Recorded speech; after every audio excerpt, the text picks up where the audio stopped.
itutour namin kayo sa bahay namin dito sa Korea. Tara na!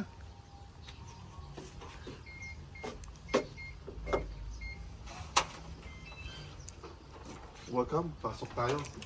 Dito sa Korea, bago pagpasok, may mga lalagyan ng mga sapatos, tsinelas. So, dito, yan ang isusunod, lalagay dito. At meron din assign, separate tsinelas na susuot mo panggamit sa loob. Ito, sa kang gamit. Or, pwede kang huwag kang magtsinelas, okay lang. Sa ating Pilipino, sa Japan, tinatanggal ang tsinelas. What? Videoing. Nilagyan namin to kasi dati malangaw, may mga flies para di pumasok. Tara, dito tayo. Ito ang living area ng bahay namin. Makikita mo yung TV. Nandito yung TV. At may isang sopa. Hindi masyadong maraming sopa para makapaglaro yung mga bata or you have time to, lay on the Wala namang floor. bata. Isa lang Wala bata. namang bata, isa lang. At kasama of course na may aircon. Hey, what are those banana peels for? Ito naman yung dining table. What? Okay. Ayan. At may mga ito, makikita mo rito.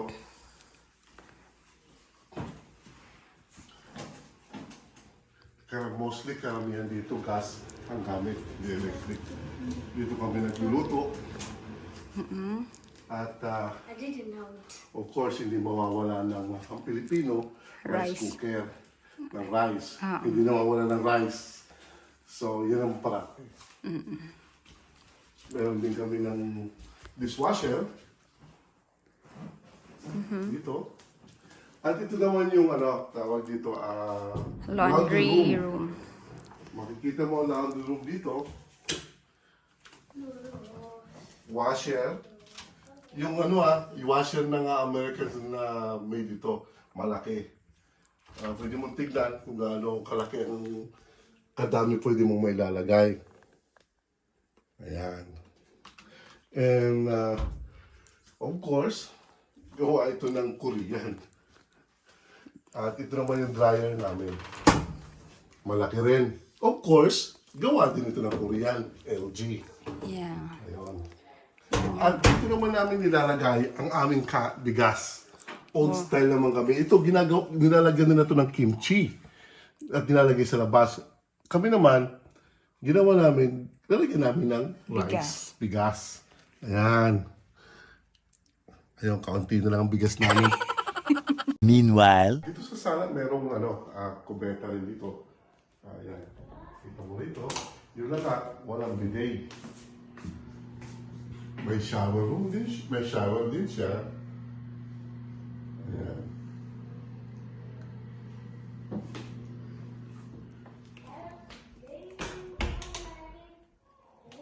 And then, tara na sa isang master bedroom dito sa sa baba ng bahay namin. Makita niyo, master bedroom. Sa guest namin to, dati dito kami natutulog, pero doon na kami sa second floor, upstairs na kami. Ayan. Tapos, ang kubeta dito, makikita niyo rin. Ayan. Lahat ng master bedroom, mayroon silang bidet. Ayan, may bidet siya. Ayan. Ayan, may bidet siya. Next time ko na lang subukan, ha? Next time ko na try ito. Ako yung tao sensor. Salamin. Ano pa ito dito? Oh, ito mga salamin. Mga laman. Ayan. Kabila. Marami siya nalagyan. Oh. So, Medicine, dyan yung ganyan. pwede mag-swimming. Ayun, at meron din siyang bathtub. Pwede ka mag-jacuzzi. Naks. Bathtub ka. Ito ang walk-in closet ko. Mga damit ko. Ayun. Of course, thank you sa nag-ayos, sa asawa ko at si Alea rin, nag-ayos ng ano nito. Kaya thank you, shout out to Alea and shout out to my wife, Giselle, of course. Ayan, yan ang mga in-organize nila. Ayan yung mga damit ko. At sabi ko, wag nang color organized. Kung ano lang gagamitin, yun lang. Ayun. Okay. Ayun. At sana enjoy kayo dito sa first floor. Sa mga damit ko. Ayun, punta naman tayo sa second floor. Ayun, doon sa... A few moments later. Okay, at ngayon, punta na tayo sa second floor. Tara.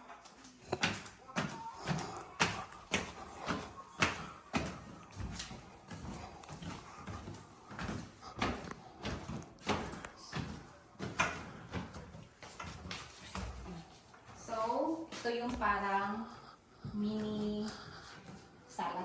Sala. Tapos merong computer. computer and Printer.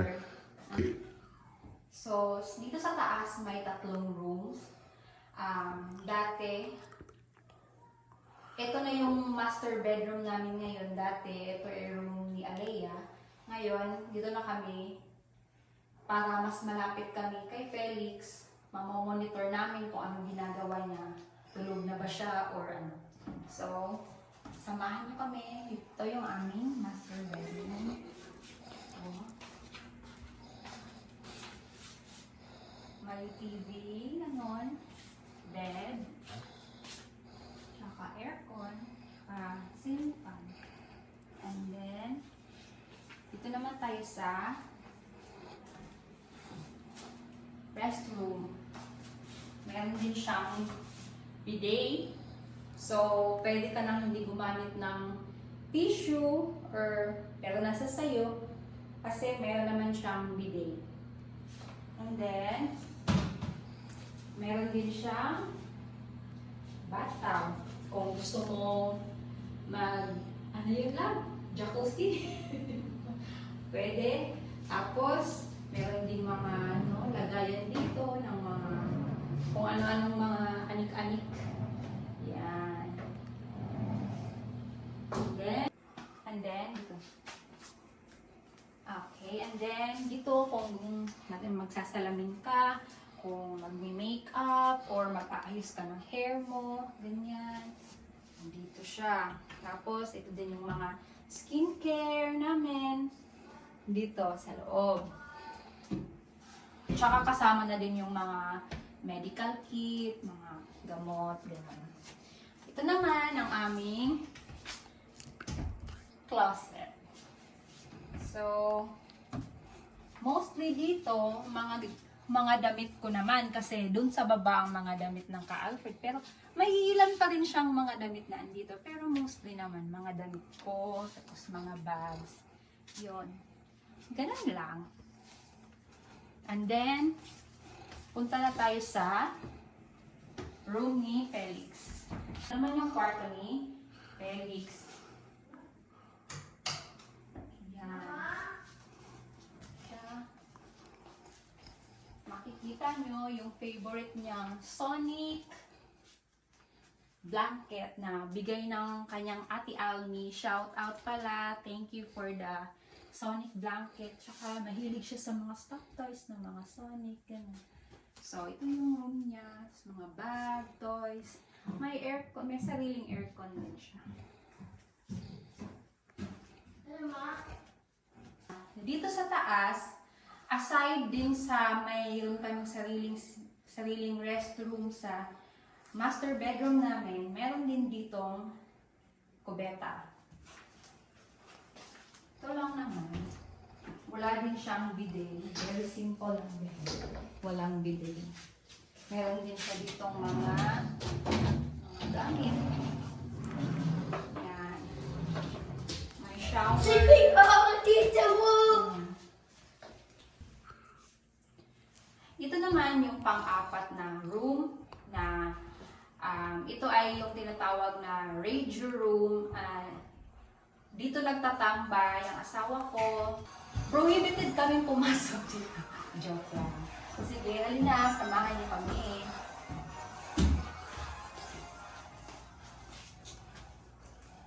Dito siya laging nagtatambay.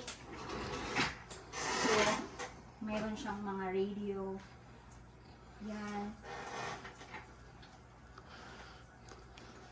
Wala akong naiintindihan ito. Okay, may license ang asawa kong gumamit ng radio. May license siya sa US. May license din siya dito sa Kuwait.